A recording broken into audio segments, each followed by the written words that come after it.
Hello guys. मेरा IBPS PO का interview था 24 फरवरी और वेन्यू था लखनऊ।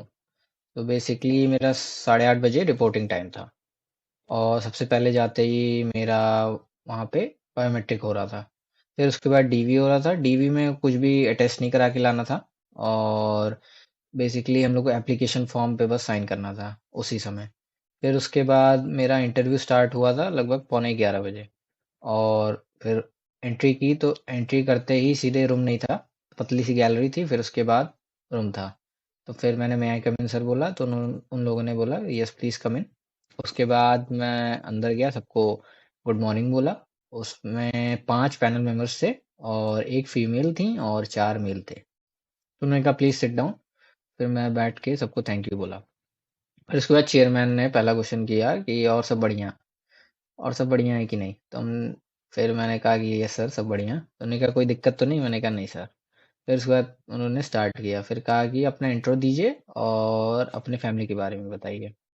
तो फिर मैंने अपना इंट्रो पूरा अच्छे से दिया, फिर फैमिली के बारे में बताया। फिर अगला क्वेश्चन था कि फादर क्या करते हैं, उसका डिटेल पूछा।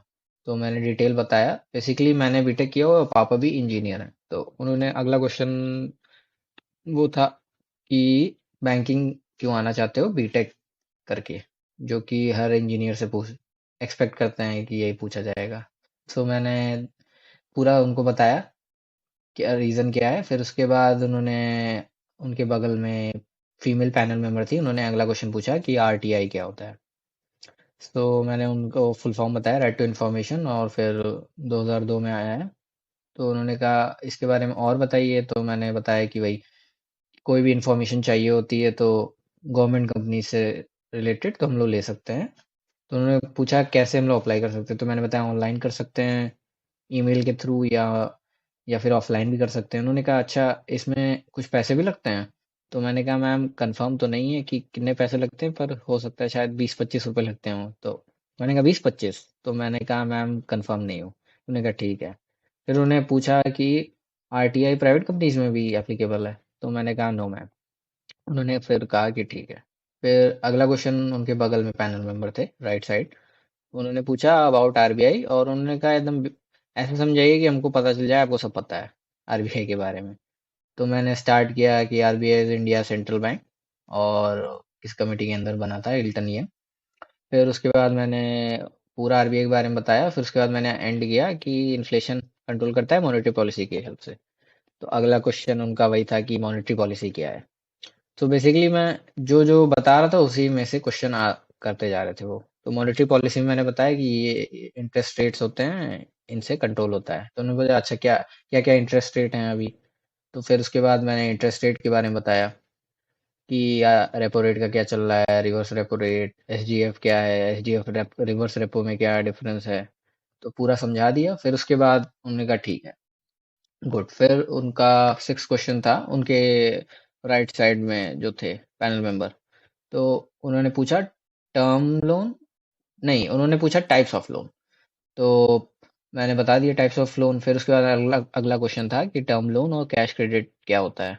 तो कैश क्रेडिट तो मैंने बता दिया कि वर्किंग कैपिटल के लिए यूज होता है। फिर टर्म लोन मुझे हिट नहीं कर रहा था कि भूल गया था, तो मैंने बस ऐसे ही बता दिया कि टर्म लोन को पर्सनल यूज के लिए भी यूज कर सकते हैं। फिर उन्होंने कहा अच्छा पर्सनल यूज ठीक है। फिर उसके बाद अगला क्वेश्चन था, लेफ्ट साइड के पैनल मेंबर थे। उन्होंने पूछा कि पब्लिक सेक्टर बैंक और प्राइवेट सेक्टर बैंक में अंतर क्या है। तो उसके बाद मैंने शेयर होल्डिंग पैटर्न का रीज़न दिया। तो उन्होंने कहा कि और बताइए। तो मैंने 2 सेकंड का पॉज लिया, उसके बाद कहा कि सॉरी सर याद नहीं आ रहा अभी इस समय। तो उन्होंने कहा ठीक है। फिर अगला क्वेश्चन उन्होंने किया कि एनडीटीएल क्या होता है। तो मैंने बताया net demand and time liabilities. तो उन्होंने कहा अच्छा डिमांड लाइबिलिटीज क्या होता है। तो मैंने बताया वही CASA, current account and saving account. उन्होंने कहा ठीक है। फिर उसके बाद चेयरमैन ने बोला कि वेरी गुड शिवम, अब थैंक यू। तो फिर उसके बाद मैंने सबको थैंक यू कहा, फिर उठ के धीरे से आ गया बाहर। तो बेसिकली मेरा इंटरव्यू 7-8 मिनट चला था। और एक्सपीरियंस कह सकते हैं कि नॉर्मल है। कोई मतलब एक्सप्रेशन तो सबके ठीक ही लग रहे थे। मतलब किसी भी क्वेश्चन में बहुत ज़्यादा क्रॉस क्वेश्चनिंग नहीं हुई। सो बेसिकली देखते हैं अब क्या रिजल्ट आता है। Thank you.